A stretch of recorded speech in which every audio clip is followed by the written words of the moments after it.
بسم اللہ الرحمن الرحیم۔ محترم ناظرین، السلام علیکم ورحمۃ اللہ وبرکاتہ۔ یہ کہانی ایک حقیقت ہے اور بڑی ہی سبق آموز ہے۔ اس کہانی کا مقصد صرف آپ کو اس طرح کے لوگوں سے بچانا ہے بس۔ میں اپنے گھر میں سب سے چھوٹی تھی۔ جب میں جوان ہوئی تو میرے گھر والے رشتہ تلاش کرنے لگے۔ ہمارے رشتہ داروں میں میرا رشتہ ملنا محال ہو گیا تھا، کیونکہ ہمارے رشتہ داروں میں کافی اختلافات رہتے تھے، جس وجہ سے میرا رشتہ داروں میں ملنا مشکل ہو گیا تھا۔ میرے بڑے بھائی نے ایک رشتہ کروانے والے کو کہا کہ ہماری بہن کا رشتہ کہیں کروا دو۔ اس نے کہا ضرور، کیوں نہیں، میرا کام ہی یہ ہے، میں آپ کی بہن کا رشتہ ضرور کروا دوں گا۔ اب روز بروز کوئی نہ کوئی مجھے دیکھنے آ جاتا، کسی کو ہم ناپسند آتے اور کوئی ہم کو ناپسند آتا۔ ایسے ہی دن گزر رہے تھے۔ میری ماں جو کہ شوگر کے مریض بھی تھی، روز روز کی مہمانیاں کر کے تھک چکی تھی۔ ایک دن ایک ایسا رشتہ آیا کہ وہ ہم کو اور ہم ان کو پسند آ گئے۔ کچھ دنوں کے بعد میری منگنی ہو گئی۔ 1 سال کا عرصہ گزرنے کے بعد میری شادی بھی کر دی گئی۔ ابھی میری شادی کو چند ماہ ہی ہوئے تھے کہ مجھے پتا چلا کہ یہ جس مکان میں رہتے ہیں یہ ان کا نہیں ہے، بلکہ یہ کرائے کا مکان ہے۔ میں نے اپنے شوہر سے کہا، کیا تم کرائے کے مکان میں رہتے ہو؟ وہ کہنے لگا، ہاں ہم کرائے کے مکان میں رہتے ہیں۔ میں بڑی پریشان ہوئی اور بولی، یہ تم نے ہم سے رشتہ کرتے وقت کیوں نہیں بتایا؟ میرا شوہر کہنے لگا، اگر تم کو اس وقت بتاتے تو آپ لوگ ہم کو رشتہ نہ دیتے اور نہ ہماری شادی ہوتی۔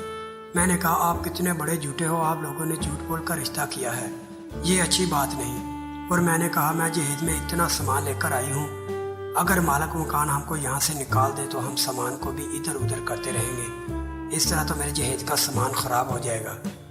میرا شوہر کہنے لگا، تم فکر نہ کرو، کچھ نہیں ہوتا، بے فکر ہو جاؤ، ہم اپنا ذاتی مکان لے لیں گے، تم پریشان نہ ہو۔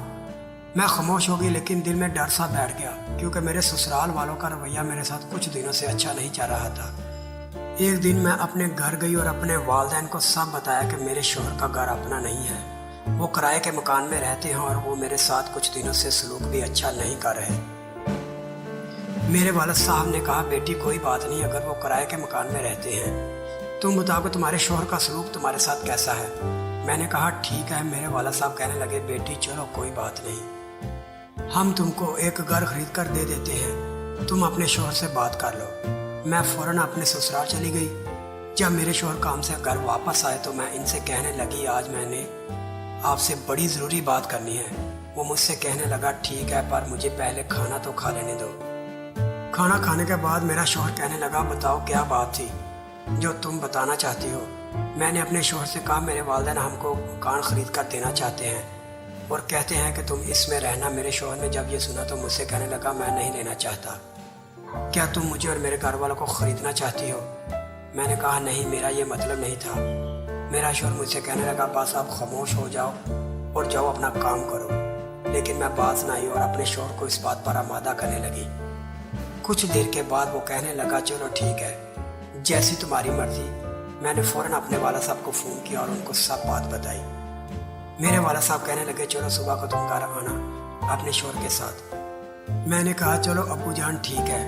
میں اور میرا شوہر اگلے دن جب گھر گئے تو میرے والد صاحب مجھ سے کہنے لگے، بیٹی بات تو سنو۔ میں نے کہا، جی ابو جی۔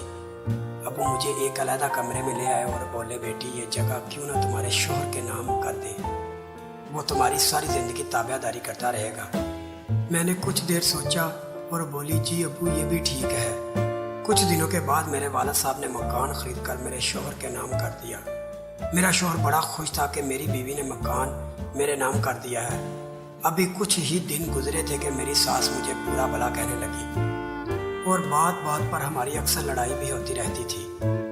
میری ساس مجھے اکثر کہتی رہتی کہ تم نے ہم کو گھر لے کر دیا ہے، اس کا یہ مطلب نہیں کہ تم جو جی چاہے کرو، ہم تمہارے نوکر ہیں۔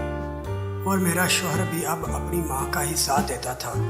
میں بڑی پریشان تھی کہ آخر کیا ہو گیا ہے ان کو۔ پہلے بھی تو میں اس طرح ہی رہتی تھی، تب تو کوئی بات نہیں ہوتی تھی۔ جب سے ان کو مکان خرید کر دیا ہے، ان کے تو تیور ہی بدل گئے ہیں، مجھے پیار کرنے کی بجائے تانے دیتے رہتے ہیں۔ لیکن مجھے کیا پتا تھا کہ ان کے دماغ میں کچھ اور ہی چل رہا ہے۔ ایک دن میرا شوہر مجھے کہنے لگا، آج کل تم بہت تنگ کر رہے ہو میری ماں کو، میں نے کہا میں نے تو کچھ بھی نہیں کہا تمہاری ماں کو، لیکن میرا شوہر مجھے لے کر میرے والدین کے گھر چلا آیا اور بولا اس کو کچھ دن یہاں رکھو اور اس کو سمجھاؤ کہ میری ماں کے ساتھ اچھا سلوک کرے ورنہ میں اس کو طلاق دے دوں گا۔ میرے والدین اچانک یہ باتیں سن کر خاموش ہو گئے اور مجھے کہنے لگے بیٹی یہ کیا کہہ رہا ہے، تم اتنی بدتمیز ہو گئی ہو۔ میں نے کہا نہیں ماں، یہ جھوٹ بول رہے ہیں، میں نے کچھ ایسا نہیں کیا۔ لیکن میرے گھر والوں نے کہا بیٹا تم جاؤ، ہم اس کو سمجھاتے ہیں اور تم کچھ دنوں کے بعد اسے لے جانا۔ میرا شوہر فوراً وہاں سے نکلا اور اس کے جانے کے بعد میری ماں اور باپ کہنے لگے بیٹی کیا بات ہے؟ میں نے کہا پتہ نہیں کچھ دنوں سے سارے گھر والے کچھ عجیب سا سلوک کر رہے ہیں، میں تو ویسے ہی رہتی ہوں، میں نے تو کبھی بدتمیزی نہیں کی۔ لیکن میرے والد صاحب کہنے لگے بیٹی پھر بھی کوئی بات ہے تو ہم کو بتاؤ، ہم اس کا بھی کوئی حل کرتے ہیں۔ میں نے کہا کوئی بات نہیں۔ میری ماں کہنے لگی چلو کوئی بات نہیں، تم کچھ دن یہاں رہو پھر میں تم کو تمہارے گھر واپس چھوڑاؤں گی۔ لیکن جب میں اور میری ماں ایک ہفتے کے بعد میرے گھر واپس چھوڑنے گئی تو وہاں پر کوئی اور ہی لوگ رہ رہے تھے۔ میں نے ان سے کہا یہ تو گھر میرا ہے اور میرے سسرال والے کہاں ہیں اور آپ لوگ کون ہیں؟ وہ کہنے لگے ہم نے کچھ دن پہلے یہ گھر خرید لیا تھا اور 3 دن پہلے ہی ہم یہاں پر شفٹ ہوئے ہیں۔ میں اور میری ماں وہاں پر سر پکڑ کر بیٹھ گئی اور ان سے کہنے لگی یہ گھر تو ہماری بیٹی کا ہے۔ ہم وہاں پر رونا شروع ہو گئے لیکن انہوں نے ہماری ایک نہ سنی اور ہم کو دھکے دے کر وہاں سے نکال دیا۔ میں اور ماں ہم سیدھی گھر واپس آئیں اور گھر والوں کو ساری بات بتائی۔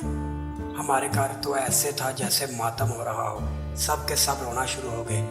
والد اور بھائیوں نے پولیس کو فون کیا، سب نے مل کر بڑی کوشش کی لیکن پتہ نہیں میرا شوہر اور میرے سسرال والے کہاں غائب ہو گئے ہیں۔ اخبار ٹی وی ہر جگہ ان کی فوٹو دی تو ایک دن وہ پکڑے گئے، لیکن میرا شوہر یہ صاف ہی مکر گیا کہ اب یہ میری بیوی نہیں ہے، میں تو اس کو طلاق دے چکا ہوں۔ شاید اس وجہ سے یہ مجھے بدنام کرنے کی کوشش کر رہے ہیں، نہ جانے اس نے کہاں سے طلاق کے کاغذ بھی بنوا رکھے تھے۔ جب ہم نے کہا کہ یہ مکان ہم نے اس کے نام کیا ہے، یہ جگہ ہماری ہے، تو وہ کہنے لگا یہ مکان میں نے خود خریدا ہے، یہ جھوٹ بول رہے ہیں۔ ہم کچھ بھی نہ کر پائے اس کا اور وہ بچ کر نکل گیا اور ہم کو نہ گھر ملا نہ جہیز۔ اب ہماری فیملی والے سارے پریشان ہیں کہ کاش ہم نے شادی کرنے سے پہلے یہ دیکھ لیتے کہ یہ کرایہ کے مکان میں تو نہیں رہتے تھے، یا ان کے نام پر یہ مکان نہ کرتے، اپنی بیٹی کے نام پر کرتے، تو شاید ہم کو یہ دن نہ دیکھنا پڑتا۔ محترم ناظرین، اگر آپ کو یہ ویڈیو اچھی لگی ہے تو اس کو لائک کریں، آگے اپنے دوستوں کو شیئر کریں اور میرے چینل کو ضرور سبسکرائب کریں تاکہ میری حوصلہ افزائی ہو سکے۔ شکریہ۔